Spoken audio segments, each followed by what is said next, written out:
Сәлем достар, каналыма қош келдіңіздер. Бүгін сіздермен керемет, нәп-нәзік бауырсақтың рецептісімен бөлісетін боламын. Рецепт ұнаса лайк басып, комментарий қалдыруларыңызды сұраймын. Менімен бірге болыңыздар достар. Алдымен суымызды құямыз. Жұмыртқамызды саламыз. Майымызды саламыз, сары майымызды. Қантымызды саламыз. Tuzumuzu salamız. Дрожжымызды salamız. Енді барлығын жақсылап араластырып езіп аламыз.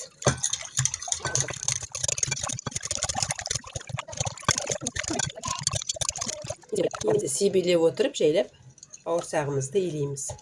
Ұнымызды суымыздың соруына байланысты саламыз.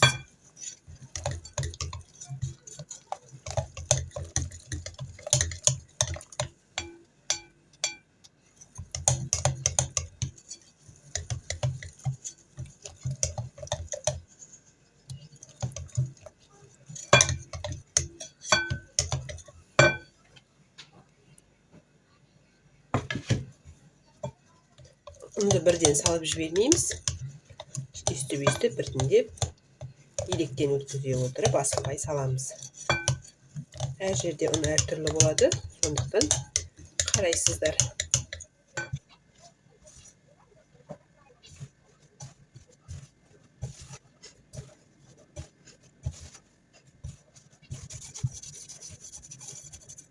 Енді бұл деген кезде терезе жабық болу керек, кондиционер қосылмау керек. Бұл бауырсақ өте жылы жерді жақсы көреді. Ешқандай артық жел болмау керек, сквозняк. Осылай қамырымызды біріктіріп алғаннан кейін 15 минут асықпай отырып иін қандырамыз. Бірінші минуттыққа қойып қоямыз сағатымызды. Неке осылай 15 минутқа қойып қоямыз да, әбден иін қандырып илейміз.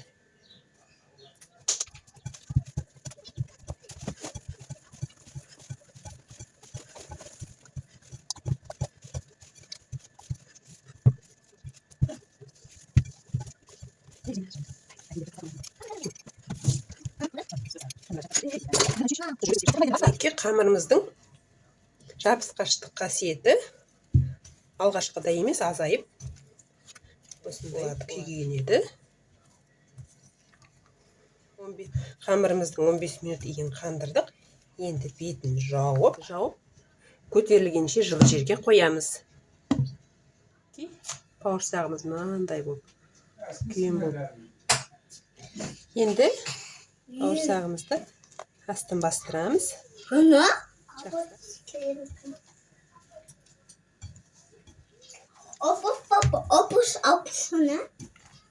Осылай әдет иілеп, терезе барлығы жауып тұру керек. Ешқандай артық жел, сквозняк болмау керек. Осылай иілеп, көтерілуге қоямыз енді. Бетін жауып, тағы бір көтерілуге қоямыз. Жақсылап оны себелеп аламыз. Бауырсағымызды түсіретін жерге. Енді бауырсағымызды неке мынандай болып өсті, керемет болып. Енді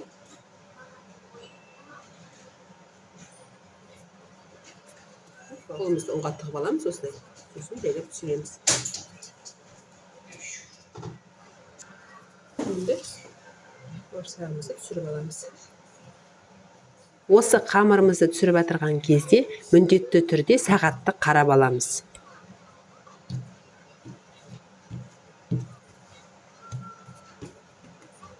Астынан сүйбелеп жібереміз, жақсылап жабысып қалмау үшін. Тесік тереземіз міндетті түрде жауып тұру керек. Қолмен де істеп жіберуге де болады. Немесе біркелкі болу үшін ұнымызды себелейміз, жабысып қалмау үшін. Тесік терезе барлығы міндетті түрде жабық тұру керек. Егерде оларды ашып қоятын болсаңыздар, пісірген кезде көтеріліп пісірілген кезде көтерілгенмен дастарханға суыған кезде отырып қалуы мүмкін. Сондықтан міндетті түрде есік тереземіз жабық болу керек. Енді біркелкі болу үшін тоқтауымызбен осылай жайлап жазып аламыз.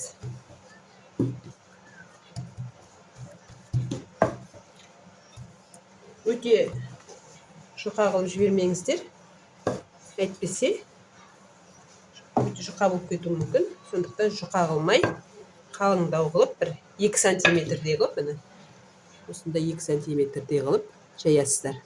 Бұл бауырсақты суыған кезде де әбден суымай, салқын жерге шығарып тастауға болмайды. Себебі ол отырып кетуі мүмкін. Мінекей мынандай қамыр кесетінімізді осылай ұнға былғап аламыз. Жабысып қалмау үшін қамырымыз. Сосын жайлап кесіп шығамыз енді.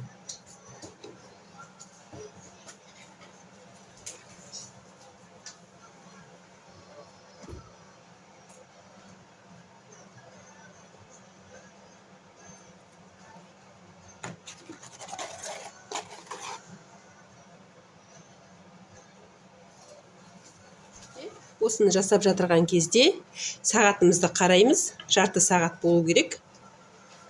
Кезде уақытымызды қарап аламыз бірінші, ең бірінші. Осылай матамызды жайып, өзіміздің қамырға дайын қолданатын бауырсағымызды қоямыз жайлап. Енді бауырсағымыздың жаймендеп бетін жауып, жарты сағатымыз өткенше қоямыз.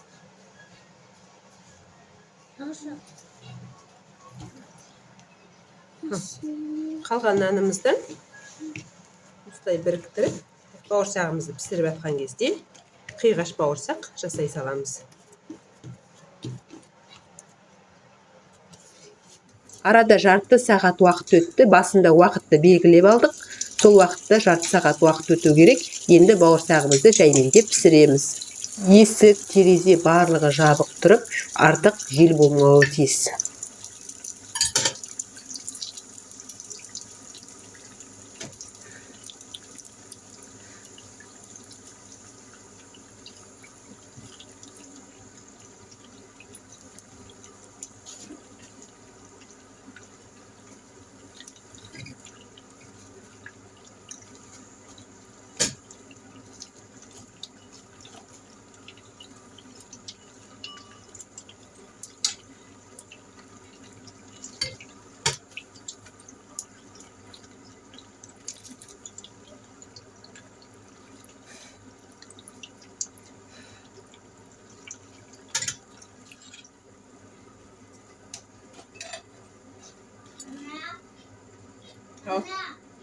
Ау жаным.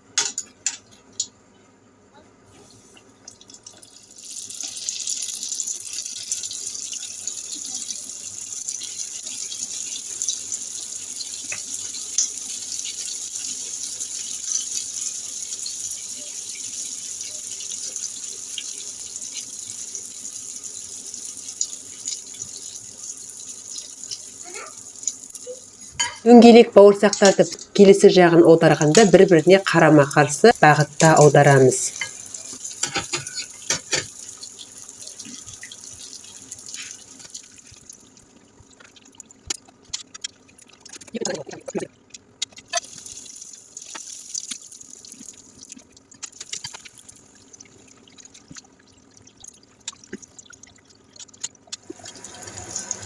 Қамыр өте жақсы көтереді. Дәмі ауылда қазанға пісірілген бауырсақтың дәмі сияқты болады. Үлкен әжелеріміз пісіретін бұрында. Дәмі сондай бауырсақтың дәмі болады. Ошақта піскен. Неге қалай көтеріледі, күшті көтеріледі. Көріп тұрғандарыңыздар.